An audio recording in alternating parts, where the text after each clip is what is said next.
هذا أمر ينبغي التنبيه عليه، أن البعض إذا وقع في الذنب أو وقع في المعصية فعليه أن يثق بالله سبحانه وتعالى.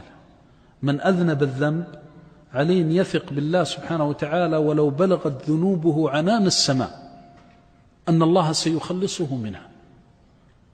ولذلك ما فرح الشيطان من المذنب بشيء مثل اليأس من رحمة الله عز وجل. واليأس من رحمة الله أن يقول له أبدا لا يمكن أن تترك هذا الذنب، وبالأخص ذنوب الخلوات. ولذلك تجده يتهم من يفعلها بالنفاق، فيبتلى بذنب في السر فيتوب منه، ثم يرجع مرة ثانية فيتوب منه، ثم يرجع مرة ثالثة فيتوب منه، فيقول له الحل أن تعاهد الله، فيعاهد الله. وفي بعض الأحيان يقول العهد لا أستطيع أعاهد الله، فيأتي أسبوع كاملا. ذلك نحن نسأل الناس ونجد أشياء غريبة في إجاباتهم، فتجده يقول أحسست بنشوة، وإذا به قد تركت الذنب تماما، لأن الشيطان حريص يريد أن يصل إلى ما هو أعظم. فيمر عليه أسبوع يتوب، فيمر عليه أسبوع لا يفعل هذا الذنب، ثم يأتي ويقول له أنت ما شاء الله تبارك الله، إذن عاهد الله عز وجل أنك لا تعود للذنب. مسكين محب لربه، نحسبه لا نزكي على الله، ما يريد الذنب، قد كره الذنب مقته في الله، فيأتيه من نفس طاعة الله عز وجل، فيقول له عاهد الله أنك ما تعود. فيعاهد في حالة قوة الإيمان ونشوة الإيمان. والخبيث قد استحكم من قلبه، فإذا عاهد الله وأتم عهده عاد عليه بأسوأ مما كان عليه. فإذا أصاب الذنب المرة الأولى صار عنده ألم شديد، الألم الشديد، ثم يعيد له المرة الثانية المرة الثالثة، فيقول له انظر كنت تتوب بعد الذنب مباشرة فأصبحت ما تتوب مباشرة، إذن قلبك قد مات.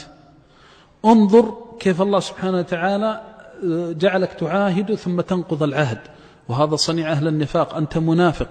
انظر انظر انظر انظر حتى والعياذ بالله يقنطه من رحمة الله. وهذا كله كيد من الشيطان لا حقيقة له. وإلا ولو علم العبد سعة رحمة الله سبحانه وتعالى لكان فوق ما يخطر له على بال، وأنه والله لو انغمس في الذنوب من أخمص قدمه إلى شعرة رأسه ثم قال يا رب إني تائب إليك لمحى الله له ذنبه إن صدق في التوبة، ولغفر الله له الذنب ولم يبالي. فالشيطان ما حرص على شيء مثل حرصه على قتل هذه المعاني، لأنه يعلم أن هذا القلب يحب الله عز وجل، ويعلم أن هذه القلوب المؤمنة التي أقبلت على ربها أنها تبيع هذه الدنيا كلها في حالة نشوة الإيمان. الإيمان إذا تمكن من القلوب قاد القوالب إلى أمر عجيب من الصلاح والتقوى وحب الله وحب رسوله عليه الصلاة والسلام، والطاعة لله ولرسوله عليه الصلاة والسلام. ولذلك يهدم هذه المعاني.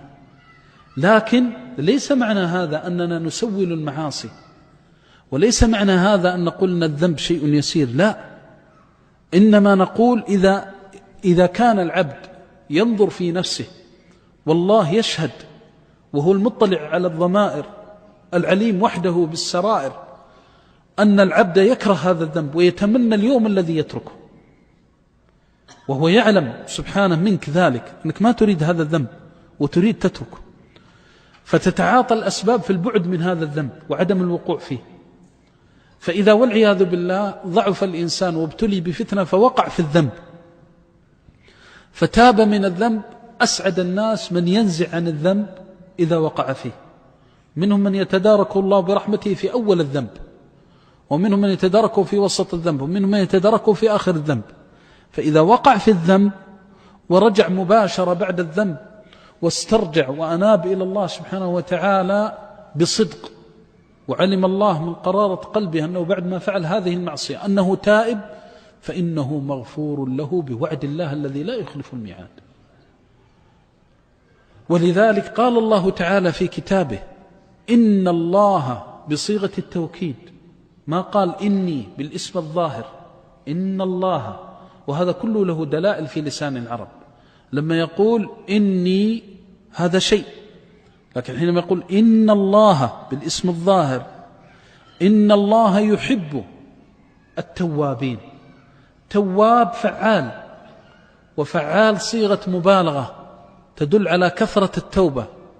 إذا كان الذي يكثر التوبة محبوب معناه أنه كثير الذنب، لكنه محبوب عند الله لأنه لما أذنب ما يأس من رحمة الله. فقف عند هذا الموقف، أنك إذا أذنبت لا تيأس من رحمة الله مهما كان الذنب، ما دام أن الروح لم تغرغر، فقل يا رب ليس لي غيرك، واحرق هذا الشيطان الرجيم، وقل يا رب لا أيأس من رحمتك. ولو كان الإنسان، وهذا معنى قوله عليه الصلاة والسلام: أذنب عبد ذنبا فقال رب اغفر لي. أذنب عبد ذنبا فقال، ما أطيب هذا القول، قال ربي أياما ربيتني بالنعم، رب اغفر لي، اغفر لي هذا الذنب. فقال الله لملائكته، لأن هذا الصوت رب اغفر لي خرج من قلب مؤمن، خرج من قلب بلسان صادق، خرج من قلب عبد يعلم من هو الله الذي يحب التوابين ويحب المتطهرين.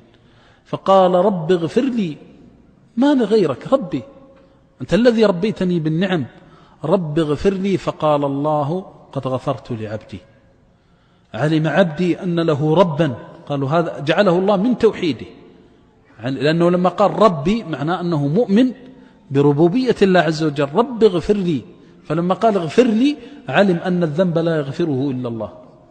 فانظر إلى من أساء في جنب الله ثم نادى ربه فوجد ربه توابا رحيما. فمن استغفر الله وجد الله غفورا رحيما. أبدا ما في أحد يستغفر الله ويستجمع التوبة النصوح إلا وجد ربه غفورا رحيما.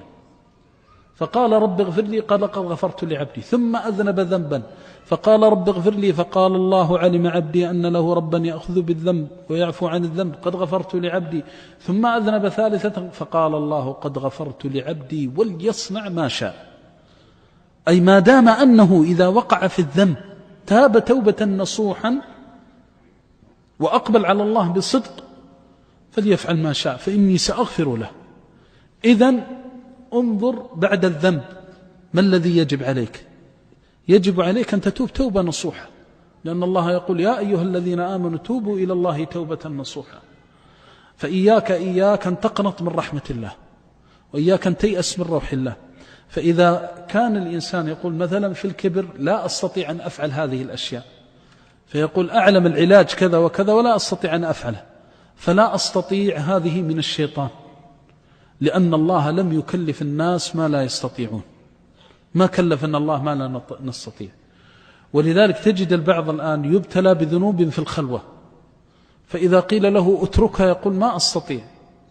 هذه كلمة ما أستطيع لو أنه نظر حينما يأتي للعصاة والمذنبين ويقول للمذنب اترك الدخان، يقول له ما يستطيع، يقول له يا أخي كيف ما تستطيع؟ ينكر عليه وهو بنفسه يقع في الذنب ويقول ما أستطيع. إذن وهذا نبه عليه العلماء والحكماء، أن الإنسان إذا وقع في قلبه أنه لا يستطيع فلا يستطيع، لأن الله تعالى يقول أنا عند حسن ظن عبدي بي فمن ظن بي خيرا كان له ومن ظن بي شرا كان له. لا تظن بربك شرا، لأن لا أستطيع معناه والعياذ بالله أنك مستمر على معصية الله. قل اللهم أعني، اللهم اغفر لي، اللهم بلغني، ويكون عندك شعور أنه سيذهب عنك هذا الذنب. وأعرف رجلا أنه كان مبتلى بشرب الدخان أكثر من 50 سنة، وجاء في مزرعة الوالد رحمه الله، كان يعمل في مزرعة الوالد وعمره في 70، ويقول من عمره 15 وهو يشرب الدخان. فقلت له يا فلان استعن بالله عز وجل. قال هذا العمر كله أترك الدخان؟ إي والله. قلت والله إن صدقت مع الله يصدق الله معك، إن صدقت مع الله يصدق الله معك. أقسم بالله أنه تركه في يوم واحد، ومكث عندنا قرابة 3 سنوات ولم يدخن. إذن هذا خيال، هذا وهم يشعر الإنسان به نفسه. هذه النفس فيها طاقة عجيبة، لأن الله خلق الإنسان فأحسن خلقه وقدر سبحانه وتعالى فأحسن تقديره، فليس في الإنسان شيء أعظم بلاء من الانهزام أمام الشيطان. أعظم بلاء على الإنسان أن ينهزم أمام المعصية. فإذا صدقت مع الله وعزمت فإن الله نعم المولى ونعم النصير. فإياك أن تقول لا أستطيع، أو تقول عندي ذنوب ولا أستطيع أن أتركها، بل عليك أن تتوكل على الله. ثم أوصيك أخي إذا لم تستطع أن تترك الذنب لكثرة الأسباب التي تؤتى بها، فاحرص على التخفيف منه، فإن التخفيف نوع من التوبة ونوع من الإقبال، وتلذذ بالتخفيف، وخذ من تخفيف السيئة ما يعينك على تركها، وهذا مجرب.